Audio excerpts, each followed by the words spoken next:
Hey y'all, welcome. I'm going to be reviewing Love is Blind Season 9, episodes 1 through 6, and it takes place in Denver. I'm not going to be reviewing episode by episode for these first set. I'm gonna just do it by couples because it got a little confusing, just going episode by episode and trying to all do it in one video. So I'm just gonna go by coupling and pairing until up to the honeymoon, and then I'll review just normal from the honeymoon on. Um, so let's just jump right in, or let's jump right in to this recap and review. Okay, so I have my notes here. Love is Blind. The hosts are Nick and Vanessa Lachey. They did their introduction and had the couples just go to, go to the pods to start dating. And let's start with Ali and Anton, okay? Anton and Ellie, they had a connection, okay? He's Russian and he speaks three languages. Ali told him that she's Brazilian, and I think they connected with the fact that they were both, multilingual, and English was not their first language. She also told him her name was Alini, and I was like, oh, that's so pretty. Alini, that's a very pretty name. They had another date where she told him that there is the moment that she was not thinking about him, that she even had a dream about him. He said he had a dream about her too. And he told her that he loved her. She told him she loved him. And then he proposed. This one happened really fast. I had to pause. I was like, are we still in the first episode? It happened so quickly. But I guess when you know, right? So they finally meet and they were both happy with what they saw because these are both very handsome and pretty and beautiful. They're both very beautiful, okay? And during the reveal, I don't know why I didn't even notice before, but during the reveal, I noticed that to me, I don't know if y'all think so, but to me, Anton kind of looked like R&B singer John B. But that's just to me, okay? Okay, so the next coupling that we have that I'm going to talk about is Edmund and Calabria. So I guess Edmund, he's been talking to Calabria. They've been dating in the pods. He told her that she's his top choice, and that she told him he was making her heart flutter. They both connected on being athletes. They were both athletes in college. She told him that she's, non-traditional. She's very much a 50-50 kind of girl. Edmund told her that he's always been in like the foster care system. And she stated that she connected with him because, she's in social services. So she said she had a nonprofit group home. So she connected with him on that, like understanding kids going through, the foster care system. And he told her about his fourth grade teacher, how his fourth grade teacher saved his life. And he really couldn't get through the story because it was just so, you could tell it was very emotional for him. Because I was curious on how, she saved his life. Maybe he'll tell it, the story later on in other episodes. In future episodes, but yeah, he was just so emotional he couldn't really get through the story. So a strange little scene happened with Edmund. In the men's quarter, I noticed he was doing some weird stuff. Like he got down and he was like kissing the floor, like the dirty floor. And I was like, I really hope, because at first I thought maybe he was like praying. You know how some people pray and they kiss the floor? But he was like, I haven't kissed anyone in a while. And he was just smooching the floor. Very strange. I really hope he washed that floor or at least wiped the area that he was kissing before kissing it. He was also spinning around, like how children do. They like sit on their butts and they like spin around. He was doing that type of thing. I was like, what is going on with this guy? But anyways, continuing, Calibria and Edmund, they continue their dates in the pods. They talk about their parents. And she asked, him, she was like, how were you able to forgive your mom for your childhood, for what, you went through having to go through the foster care system? Like, how, how did you forgive your mom? And he told her, he's like, because I know she loved me. And, Calibria stated, that's something that she struggles with because, she doesn't know how to forgive her father because of, past stuff that she's dealt with him. So, and, there's some things that you can understand. So I found that, interesting. Um, Calibria, she told them that, if she lets her guard down with him, she wants someone who'd be able to handle it, and then he said he could handle it because he's prayed for her, okay? He's prayed for someone like her. She told him she loved him. He told her he loved her. And then he asked her to marry him. Calibria and Edmund, they finally meet, and they both seem happy to see each other. He starts crying. And she hugs and she consoles him. I really think that will be a theme with them, the crying and the hugging and the consoling on her part. He did this, like, another strange thing that I noticed. Like, I guess he went to get the ring to, because they do like another proposal or whatever, or they give him the ring. So he went to get the ring and he started doing this weird, like, high running thing. And she looked at him like, she said, do you run like that? He's like, for you. Oh, goodness. I was cracking up. Edmund is a funny guy. So, you know what? I saw something, and I hope he tells her this, because as I was going through, some of the little clips about these people and stuff like that, I saw a little clip where he was talking about how it's just one of those things, like he just liked to eat his boogers, and it's just one of those things. And I was like, you're kind of an adult, like you shouldn't be doing that, sir. Adults don't really eat their booger. You expect that from children, but not adults. So, hopefully he, don't eat his boogers anymore. Hopefully she's aware of this. I don't know. But they're still cute as a couple. So the next couple we're going to talk about is Joe and Madison.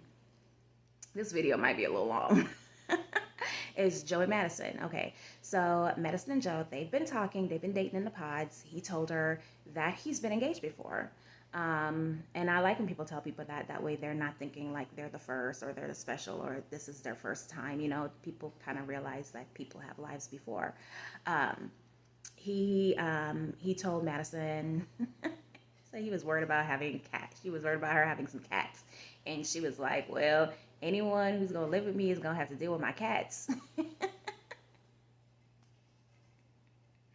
Oh, goodness. Because she can't be with anyone who don't like cats.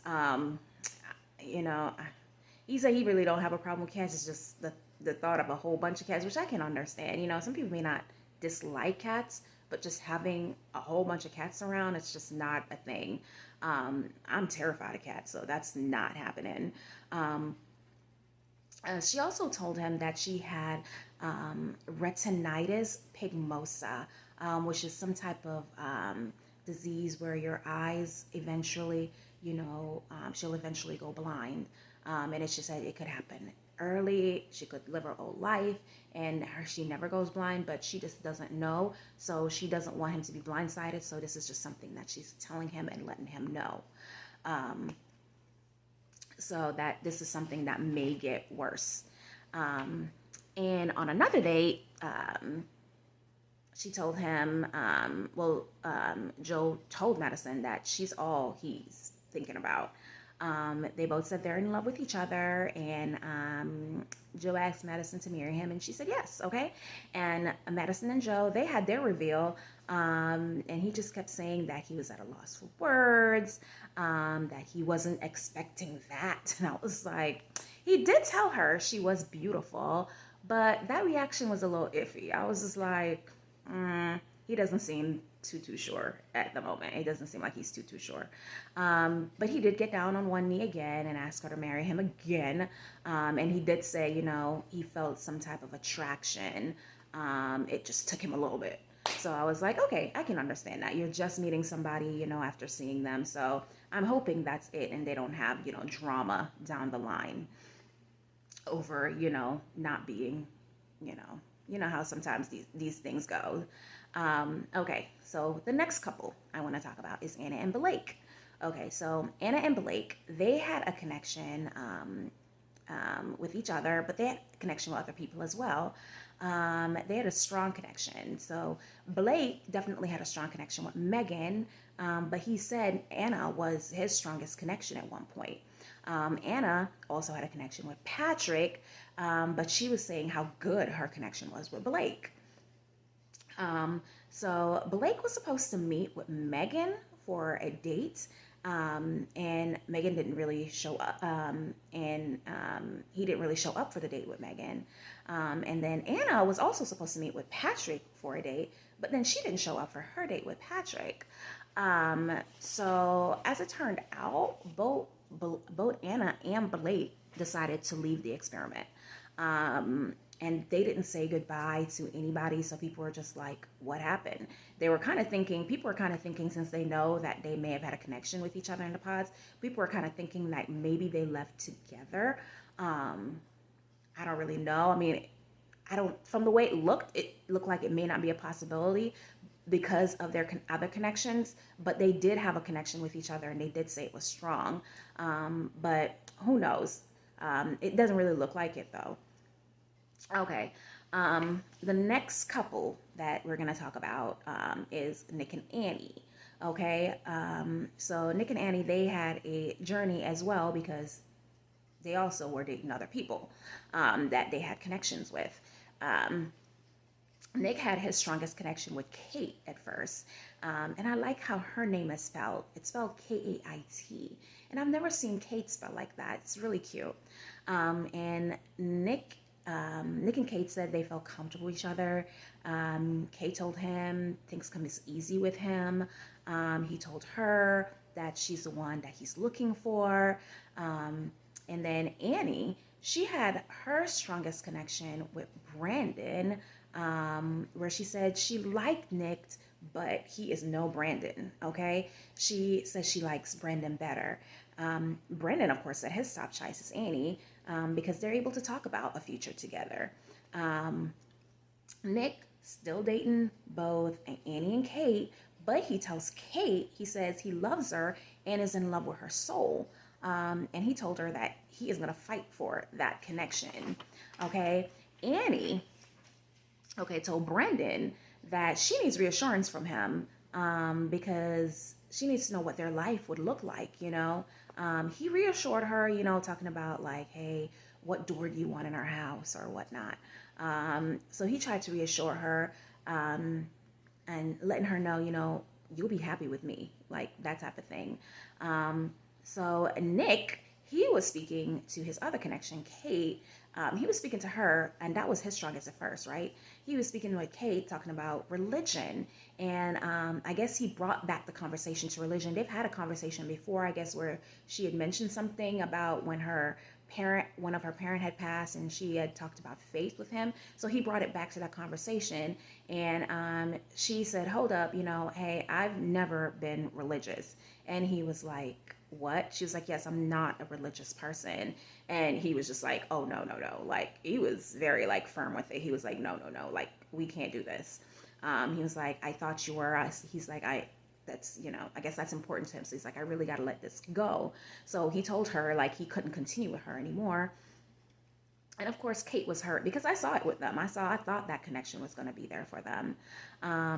So then Nick, he goes to Annie, and then he tells her that now he knows, he slept on it, things, he let it go with Kate. He's like, now I know that you're the one, right? That's what Nick tells Annie. So then Annie was like, okay, now I got the reassurance that I'm looking for from a man with Nick, because Annie's also dating Nick. So she was like, well, now I'm going to go back to Brandon and let Brandon know that, that I'm letting this connection go because he was too slow with it. I was looking for that reassurance. I was looking for, him to tell me like, you're who I want. Like, I want him to be so sure. So, and I felt her a little bit because, I was thinking Brandon seemed to be like, he didn't seem as committed to it. It seems like he was just like, I felt like he was giving her just enough. But at the same time, this is a process. So, some people dive in head first. Some people, they got to feel it out a little bit, right? So I felt like maybe at first I felt like Brandon wasn't giving enough, but then I was like, maybe that's just his process. He had to take it slow a little bit. So I could understand where she's coming from, where one person is like, you're the one. And then the other person who you want to be like, you're the one, is kind of like, like I had to get there. Like I'm taking my time to get there. Like I know you're something special, but I'm taking my time to get there. So she told Brandon she gotta let that connection go. So then Brandon went back the next day and he was like, I'm letting I'm the one for you. Like I want you. And I felt like that was spurred by Brandon sitting down next to Nick and in the men's lounge. And Nick was like, Nick was kind of like, he was kind of like, well, I let Kate go, but and I like Annie, but I'm not super, super sure, but I know I like Annie. That was based on the conversation before. So, and then of course here was Brandon, and he was like, shoot, like I'm pretty sure about Annie. So it's like both of them are sitting there talking, and I don't know at the moment if they both realized they were talking about like the same woman in that specific moment. Like one was so sure, the other one really wasn't, and she was gonna go with the one who really wasn't as sure. But I guess later on that night, Nick, I guess, slept on it after he let Kate go and was like, okay, now Annie is the one. So, and I guess Brendan was going off what that previous day when he felt like Nick wasn't as sure as he was about Annie. So I guess that's why the next day he was like, I'm telling you, like, I want to do this little fight for you because I see you're about to choose someone who's not as sure as I was. But by that time, I guess Nick had slept on it and decided that he was sure about Annie. So I guess she still said, hey, you should have fight for me yesterday, and like I wanted you to. So it's a little too late. So I get that situation. It's like one of those like crazy situations, but I don't know. Hopefully they'll figure it out. But Annie told Nick, hey, she can't wait to keep choosing him now that both their other people are out the way and now it's just them, Annie and Nick. She tells him she can't wait to keep choosing him every day. He tells her he loves her and he asked her to marry him. She said yes. And of course, Nick, he burst into the man's lounge. He was super happy. And all the guys were just sitting there looking somber because they were just, they were feeling it for their guy Brandon. Or Brandon, I'm sorry, I need to say that, the E, it's not with an A, it's with an E, Brandon. You could literally hear a pin drop. Edmund, he starts crying. And Patrick, he's looking like he's in total distress over the situation. I was like, the scene was just a scene, right? It was just weird, a weird little scene. I was kind of cracking up. It was so many emotions with these men. And then, so Annie and Nick, they finally meet. They seem happy with each other. Nick is cute and he's nice. He seems funny, but I don't know about y'all, but I get a little vibe from him. I don't know if it's just me. Maybe it's just me. So it's just his mannerism during that reveal. I don't know. I hope there really isn't anything there or any weird hidden agenda with this one. Hopefully, you just never know. You always hear about these weird stories afterwards about these people. So I hope there's nothing weird there, but that's how I felt about that. But they're a cute couple, they are a cute couple.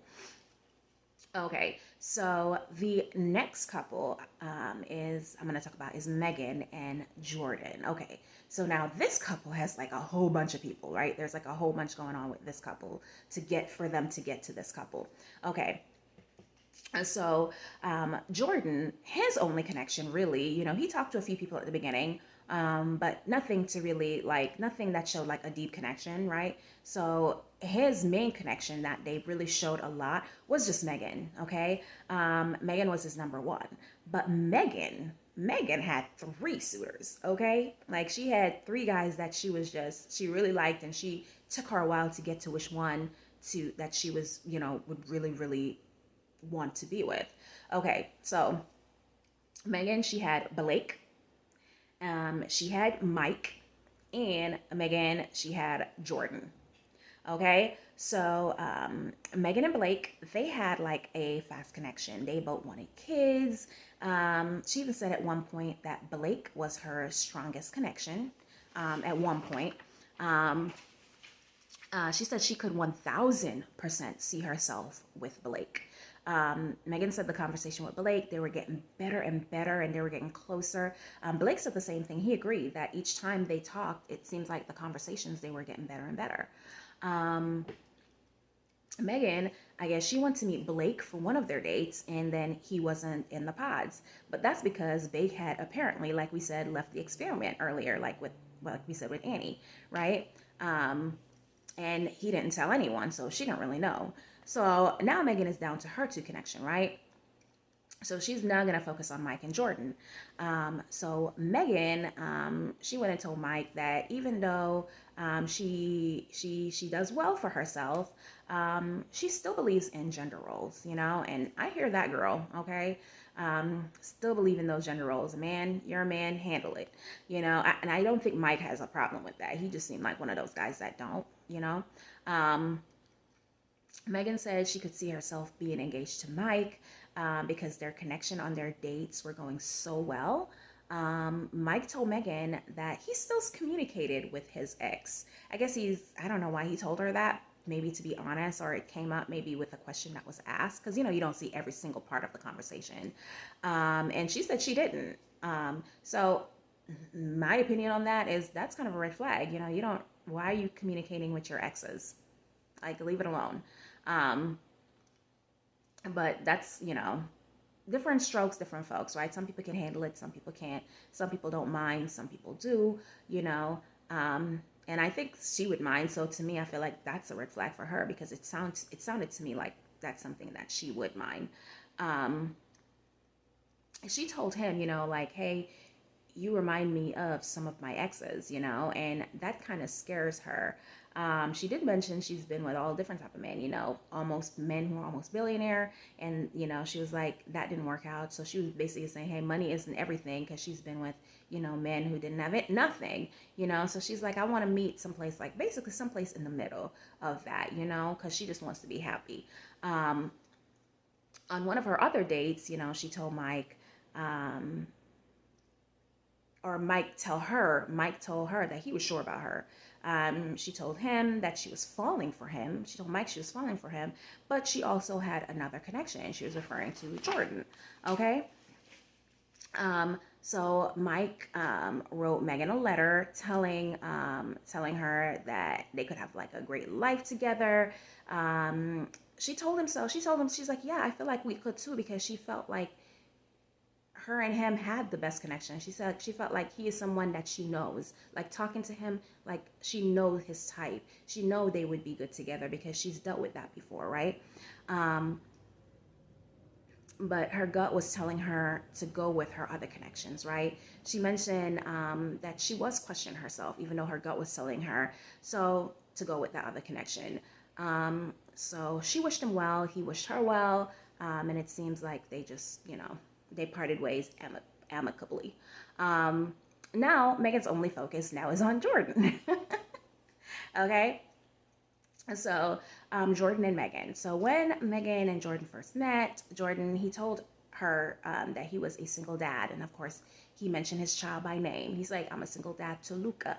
Okay? And Luca is a 5-year-old. And he also told her that he had a vasectomy. Which he would think about, you know, reversing. And, you know, I was wondering at that point, like, why they keep talking, because, you know, she said she was interested in having children, and he has a vasectomy. And even though people say certain things like, yeah, I don't mind getting a reverse, like, you did it for a reason. And I'm kind of wanting to know, like, what was that reason? So that's a big deal. So to me, if you get, you know, are you willing to just up and, you know, it's a big deal.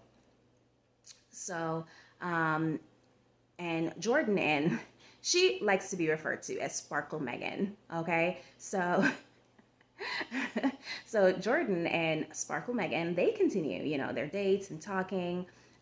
He tells her about his son, how his son has type 1 diabetes. And she mentioned, that her father also had type 1 diabetes, and that's something that he struggled with his entire life. And it is a struggle. And if anybody knows anything about type 1 diabetes, especially diabetes in children, oh my God, it's horrible. They have medication and they have stuff to deal with it, but it can still get bad when that insulin level changes or whatever. It's just, yeah, it's a tough thing to deal with. Um, um, she said that she was attracted to him in the beginning, but at first she was like, I don't see this as something, oh, the sun, come on, sun, as something long term. Ooh, I'm getting hot. I need my little fan. As something long term. So then Jordan, they kept on dating still, Jordan asked Megan, what she thought about him being 29. And she said it really didn't matter because she's a few years older. I think she's 32 or 33. I wrote 33 here, but I think it's 32. I need to remember the age. I think 33, maybe, yeah. So he's a few years younger than her. And she says she doesn't mind, Jordan told Megan if it wasn't for her, he would have gone home already. So he's basically letting her know, like, I'm here for you. Like, you're my only connection. Megan told Jordan that she did have another connection, and he was understanding of that. And she thought that was very telling, that he was so understanding, knowing that they're going through this process and they're dating multiple people. So on their final date, he told her he loved her. She told him she loves him, and then he asked her to marry him, and she said yes. Megan and Jordan, they finally meet and had their reveal. They were both happy, they were excited to see each other and finally meet. He was like, oh, I forgot to tell you, I got some tattoos. I was like, yeah, dude is tatted out. Like, he got sleeves, he got, so, and she was like, oh no, I love tattoos, She liked that little bad boy, those little bad boys with all them tattoos. She was like, oh no, I love tattoos. She was very smitten by him. You could tell she found him physically attractive. Okay, so on to our next pairing, our next couple. We're going to do Patrick and Casey. Okay, so Patrick, he had two main connections, and they were Anna and Casey. Patrick and Anna, they had a connection, and you could tell at the beginning, they were talking to each other. You could tell, like, they had like a really good flow going. And I think they both realized that they were Asian. They didn't really want to give it away at first. So they were kind of dancing around it a little bit.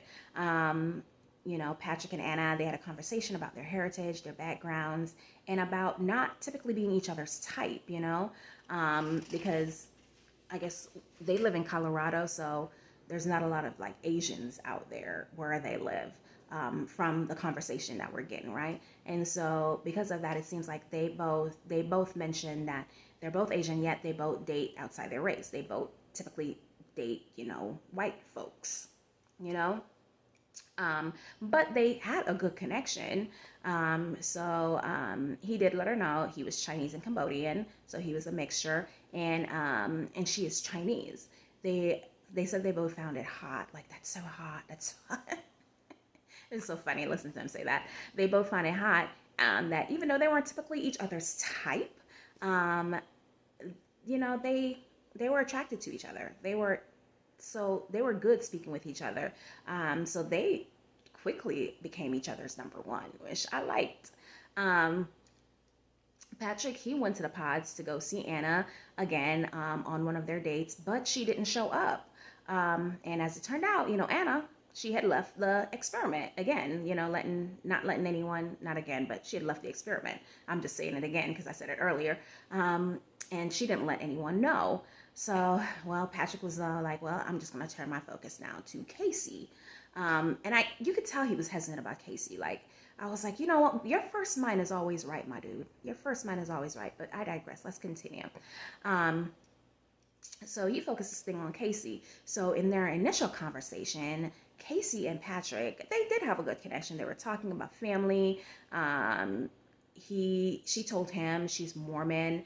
Her dad, he's you know, he's mission. Is he a missionary? Because Patrick had said something like her dad travels for karaoke, but I could have sworn she said her dad was a missionary, um, and that they did it in Korea, and that her sister was a Korean singer, which was interesting. And they spoke Korean, so Patrick found that interesting. So he said that she actually checked every box. Um, but he was still hesitant to share his ethnicity with her because he said typically a lot of times people don't find Asian men attractive. So he was kind of hesitant to share that with her, thinking, you know, maybe she wouldn't find him attractive behind the scene, just automatically like, oh, you're Asian? I bet you don't look good, you know? So whatever. But that was his thing. I think that was something that's just in his mind and was something that was messing with his mind, you know? So, but now I guess Casey is his number one because Anna left. So Patrick was having a conversation about reality TV, and with her, even though she, by the way, she said she didn't mind him, you know, being Asian, whatever. Patrick was having a conversation about reality TV with her, and she said her ex wanted her to actually do reality TV. She also said her ex told her to do it, and that when she's done, he'll be here waiting for her after she's done with Love is Blind. And I'm just like, some people, they just take this as, because she mentioned her ex as maybe some type of Instagram famous dude. And I'm just like, some people, they just use this. You can't do, like this show, a lot of people do come on to find love because, you know, it's a non-traditional way. They've been trying it the traditional way and they can't do it. So they maybe say, hey, you know, this is an opportunity for me to go on public TV. Yes, it'll be fun to do and find love. So why come on here just because you want to blow up your Instagram or whatever? To me, I was just like, when she said that, I got suspicious of her and made me look at her some type of way because I felt like she was manipulating the narrative. You know, she was saying, well, he wants me to do it, but no, I'm going to prove him wrong. But it's not really that type of thing. It's really, I'm going to do what I'm going to do. And if it doesn't work out and people come for me saying this was planned, I can be like, well, I told him that it wasn't on TV. You know, I think that was the case with her. Like, because as soon as she started saying that, I was like, this sounds manipulative. Their conversation, and you could tell he was very hesitant. She could tell he was hesitant as well. So all of a sudden, I noticed she could tell he was hesitant. So she was like, I got to pull out the heavy arsenal to make him choose me. All of a sudden, this girl switched it up and started talking like real sexual. Like, I was like, where did this come from, girl? All of a sudden, she was like, oh my God, the things I want to do to you. I just want to kiss you and sit on top of you. I was like, we on TV. Like, take it out a notch, girl. Like, what are you doing? And it was as if she was really trying to convince him to choose her. Like, give me a chance, give me a shot. Like, it's basically like she was really trying to make it like onto the show. Like, she's on the show, but she's really trying to get like time. Like, I need to make it. I was just like, it was just all very strange. So it must have worked, right? Because Patrick, he told Casey that he loved her and told her that she's one of a kind. And he thought, you know, he could fit in well with her family because she'd mentioned, you know, one of her brothers dating an Asian, another one is dating a half black chick. So this wouldn't mean nothing, right? So he proposed to her and she said yes. Okay, so Casey and Patrick, they finally meet. They seem to like each other, right? You know, he was nervous, so he kept just saying weird stuff. He's like, oh, is those highlights in your hair? Is that a balayage? I was like, dude, calm down. It's like, what are you talking about? It was funny. It was funny and cute. You know, he was really nervous. So it didn't end there, y'all, okay? So then she's like sitting waiting at the hotel, and I was like, the last time this happened where they were sitting and waiting at a hotel, it was just like, oh my God, this is gonna be drama, you know. So Casey and Patrick, they met up at the women's hotel. She told him that she couldn't do this anymore and she needs to go home.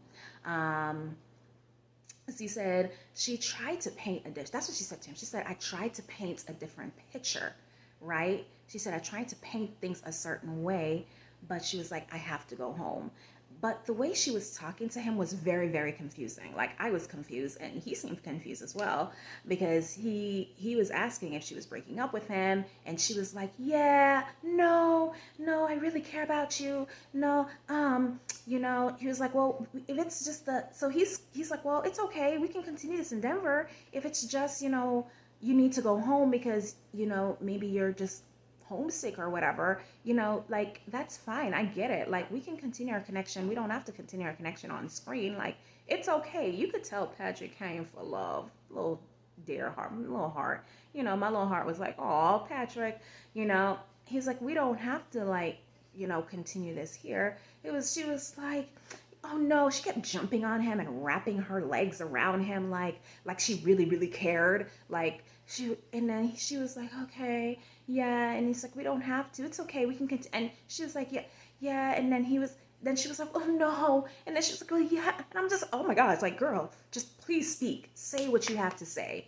Like she was actually annoying me at that point.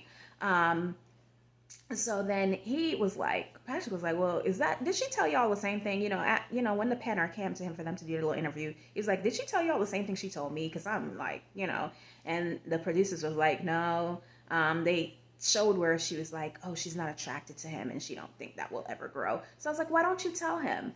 Cause he wasn't getting the clue, cause she was like, oh, I don't really have your number. Maybe I can get it. Maybe I can get your Instagram or something. And she was like, yeah, she was not interested in giving this man her number. I was just like, come on, but you're hugging upon him and kissing him. Like she was very confusing. Like things were just not right with her, but I feel like it's because that spirit got a hold of her.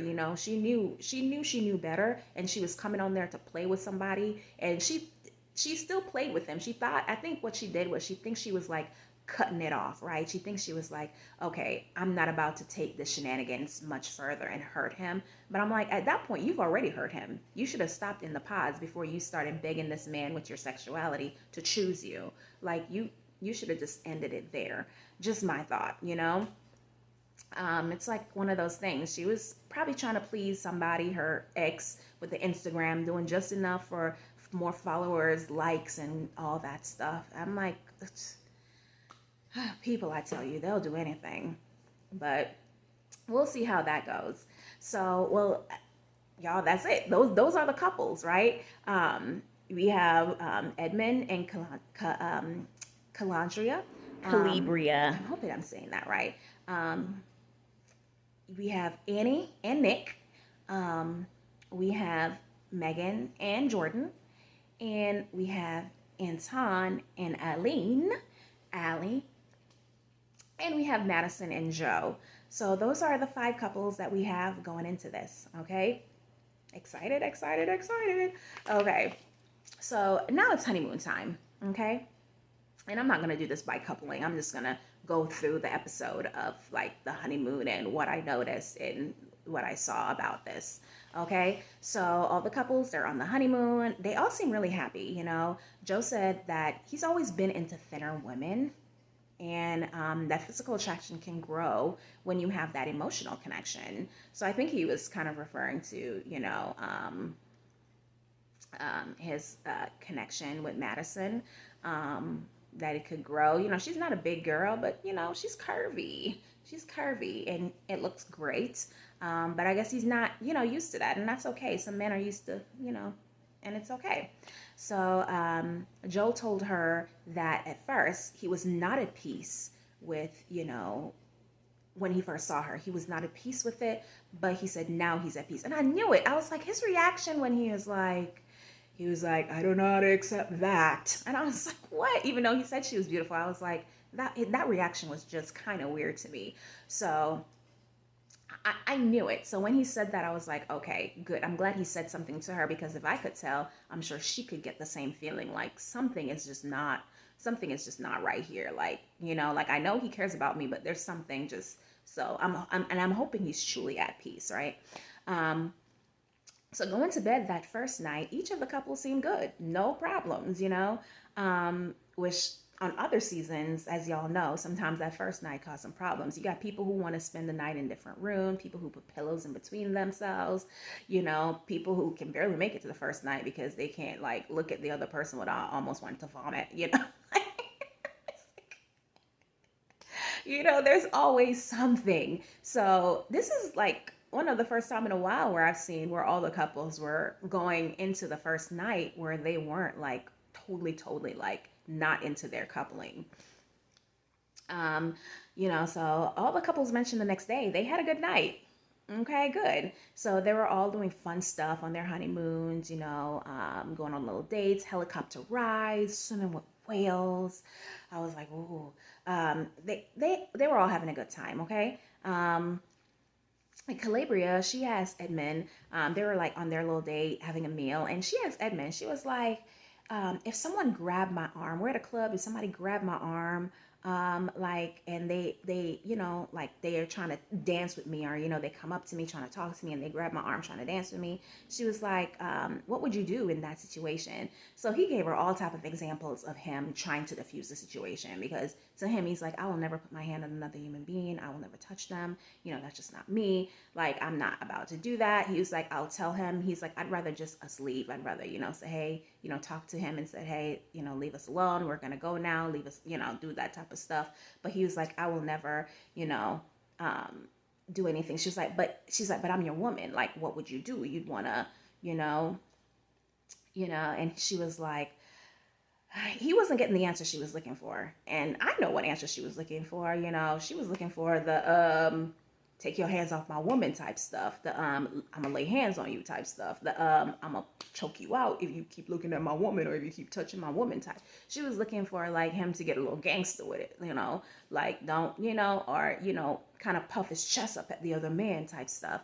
And he was just, he's not that type of guy. Like, it didn't, I mean, I've watched this, I'm sure they've dated longer than I've watched these episodes. So she should know from talking to him that that just wasn't his character. Like, he's just not, there's some men that are like that. And there's some men that are just, will be like, yo, babe, let's not do this. Let's call the police. Let's call, cause he's like, well, let's call the bouncer.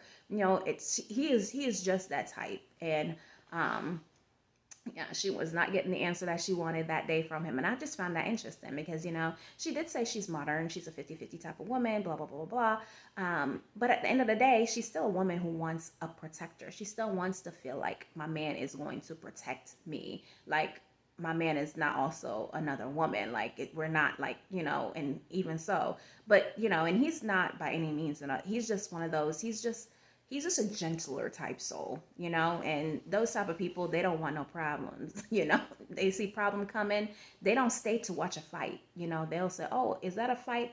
I'm going to turn away, call the police, and leave the scene immediately. Right. Those are, they're the people that, there's people that will, if a fight is happening, they're like, ooh, fight. And they stay to watch. You can tell he's not that type. Right. So they had a group meetup in Mexico. And this was, again, really interesting and cool because none of these couples were originally interested in the other couples. So they were all meeting up, and this was like drama free, no type of like, because, usually a lot of times when they finally meet up, there's always that one couple who were meant to be together but weren't together, or who liked the other person but they didn't chose the other person, or who may have felt, there's always that situation. But this time there was none of that, because none of these couples were like dating the others where they felt like a strong connection. So there was none of that there in Mexico. So it was kind of like a little fun meetup type thing. Megan told the group that Jordan was the best she's ever had. Okay. And then all the other people mentioned that they had a good night. It was good. And Edmund and Calabria, they were the only couple who did not have sex. And he did mention to the gentleman, they were talking that if he had to wait till marriage, maybe he'd have to rethink, like, because I think he's in his head a lot. So in his mind, maybe if he had to wait that long, maybe he's thinking the woman don't like him or don't want to be with him or something. So he's thinking like he'd have questions. Like, he had to question things if somebody don't want to have sex with him. Jordan and Joe, they were being overly jokey with each other. Like, they were just being so silly. You can tell they had drank a little bit too much. You could tell. So they were just being a little bit extra. So their girls were not having it. Megan and Madison were just like, what is going on? Like, y'all need to stop. Joe left the party, and Megan said, not Megan, Madison said she was confused by him.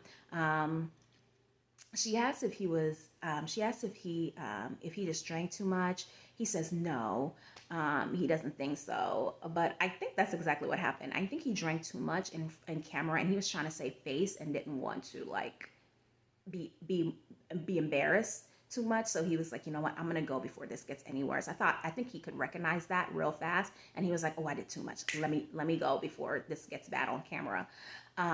So he was trying not to show it, and she kept on harping on him. She was saying she was annoyed, and she seems really upset and bothered.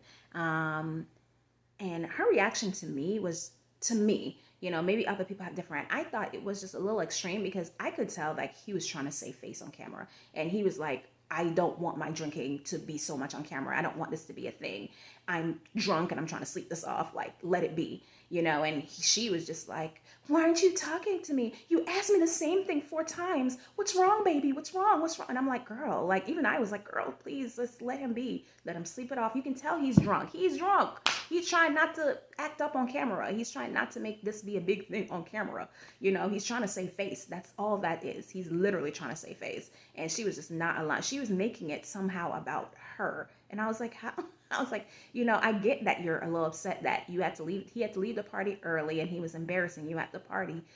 But at the same time, he was trying to make sure he didn't do that anymore. I don't know how she didn't see that part of the situation. Like, he was trying to make sure he didn't embarrass you even more. Like, and he didn't embarrass himself even more. He's trying to, like, she just made it all about her, which was just, I was like, girl, tone it down just a little bit. Calibria and Edmund, Calibria, she asked Edmund if it bothers him that they were the only one who had net sex, and he was trying to find, he was like, no, but it did bother him, because he was trying to find the words that he was annoyed about the fact that, it did bother him. He was annoyed, because she mentioned, she was speaking to him saying, hey, for people I don't care about, I'll have sex. It's nothing, tell them to leave when it's over, whatever. But for people that I care about and I want to see something with, I try to wait it out a little bit to try to see. And a lot of people do that. Men do that with women do that with men. We tend to do that when we care. We're just like, we're not, you don't show all your cards, right? When you feel like there's something in the future, you feel like, I'm just going to kind of wait and see how this goes before I give you my all. When I say your cards, I'm talking about like everything that you have to offer. Before I do all that, I'm just going to kind of wait a little bit and see like how this goes before I give you my body, before I give you, and sometimes when you don't care, you're just like, I don't even care. Like, and so I personally, that's not how I operate, but I get it when other people operate like that. I've heard that before. I've seen that before. So I get what she was saying to him, but he doesn't see it like that. He's like, I'll do anything for you. Like, can't you see I'll do anything for you? I've told you, I'm willing to show you. I will do anything for you. Like, why don't you want to give me some of you? Like, I don't get that. Why don't you want to share that part of me? He just wasn't, like, it wasn't clicking for him. He was understanding but she was gentle, and she was trying to explain it to him in a way to make him understand. She was trying to consider his feelings. She was trying to talk to him to make him understand. And I thought she did good, because, and I'm not saying this in any type of way. I'm not saying this with any type of judgment. I'm not saying this any type of, I'm just saying from what I've noticed before, and what I noticed with him from watching Edmund's behavior, and based off some of the experiences that I've had with children mostly, when I was teaching, I recognize, I think he may be on the spectrum. That's how I feel. And because I recognize some signs of autism.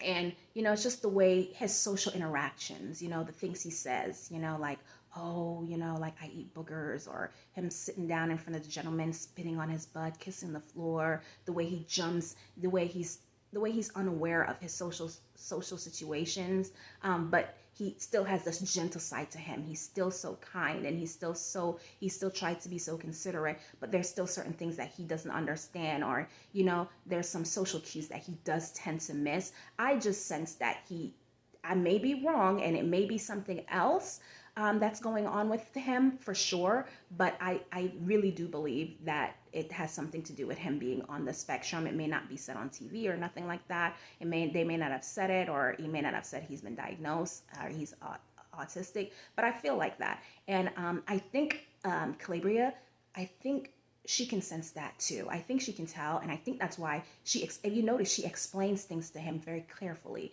The way she speaks to him, you can tell it's very different from the way she speaks, and not because she's his man or he's her man, but it's very different. She definitely takes the time to explain things to him in a way to make him understand, and you can tell he throws these little like tantrums like a child, but she's still very understanding, and it's just there's just something there that I believe there's just something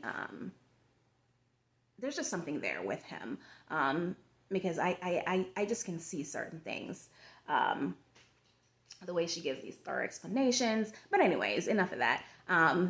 So that's where that left off. That's my thoughts, honestly, about episodes 1 through 6 so far. So we'll see. They'll be going back home on these next episodes, coming back up next week or whatnot. They'll be going back home. We'll see how all these couples fare, how they do, how their connection is, if their connections are so strong. Right now, it just seems like everybody's, leaving the island with really good connections. They're leaving their honeymoon with strong connections. They're in love, or they really care deeply for each other. They're in that honeymoon phase, right?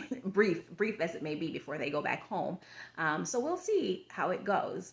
I know this was a little bit long, but I hope you guys enjoy. I'm gonna try to, finish the rest of the season and do some more of these, eventually. But I hope you guys enjoy, my recap and review of Love is Blind.